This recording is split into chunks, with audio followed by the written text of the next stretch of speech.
আগের দিন নাইরে নাতি খাবলায় খাবলায় মিঠাই খাইতে চাইলেও আর চুরিদারি এখন আর সম্ভব না। এখন প্রত্যেকটা ঘরে ঘরে সাংবাদিক, প্রত্যেকটা মোবাইল ওয়ালায় এক একটা সাংবাদিক। চুরি করবেন, মনে রাখবেন আগুন, ভালোবাসা আর দুর্নীতি, এই তিনটা জিনিস বুকে আসলে চাপা দিয়ে রাখা যায় না। এটা প্রকাশ পাবেই।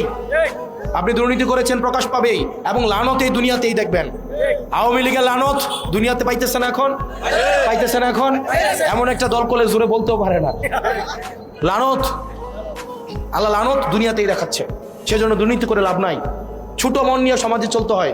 দেখবেন দুর্নীতি করে এক সরকারি অফিসার, অনেক কোটি কোটি টাকার মালিক, এটা পুরান একটা শার্ট পরে ঘুরে এলাকায়, আর বউ বাচ্চারে লুকাইয়া শহরে রাখে, বিদেশে রাখে, আর নিজে একটা পুরান শার্ট পরে এলাকায় ঘুরে মাগরিবের রক্ত বাজারে যায়, এলাকার মানুষ যেন সন্দেহ না করে। এমন সিদ্ধতের জীবন দুনিয়াতে আছে কোনো? সততার একটা আলাদা এক ধরনের আনন্দ আছে, একটা আলাদা এক ধরনের প্রশান্তি আছে। কম খাবেন, কম পড়বেন, কিন্তু মেরুদণ্ড সোজা রাখার এক ধরনের অন্যরকম একটা আনন্দ আছে, মাহাত্ম্য আছে, ঔদার্য আছে, কারো কাছে বিবেক বর্গা দেয়া লাগে না। সেজন্য এটা তরুণ প্রজন্ম যারা আছে, এই পোলাপাইন দেখবেন এদের আর এই টেনশন নাই যে অনেক টাকা দিয়ে দুর্নীতি করে বড় বড় জমি কিনবে, ফ্ল্যাট কিনবে।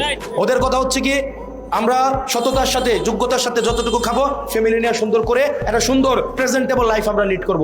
একদম আগে দাদার মতো, দাদার বাপের মতো মাইলে মাইলে জমি কিনবো দুর্নীতি করে, আর ফ্ল্যাট কিনবো ঢাকা শহরে, এমন চিন্তা এখন বর্তমান প্রজন্মের আর নাই। সেজন্য আমরা আশাবাদী। অনেকেই বলে বাংলাদেশ নিয়ে হতাশ, কিন্তু আমি আশাবাদী। সে হয়তো, ওই ছেলেটা হয়তো এনসিপি করবে না, প্রয়োজন নাই। সে বাংলাদেশকে পছন্দ করলেই হয়েছে, সে বাংলাদেশ পন্থা হইলেই হয়েছে। তাকে এনসিপি করার দরকার নাই, সে বাংলাদেশকে ভালোবাসলেই হয়েছে। তার মধ্যে এই চেতনা থাকলে হয়েছে।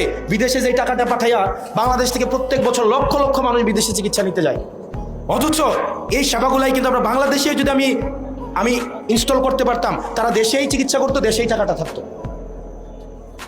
আমাদের বাংলাদেশটাকে ভালোবাসতে হবে। এই বর্ডারের ভিতরে যে ল্যান্ড, এই ল্যান্ডকে আমাদেরকে ধারণ করতে হবে, ওন করতে হবে।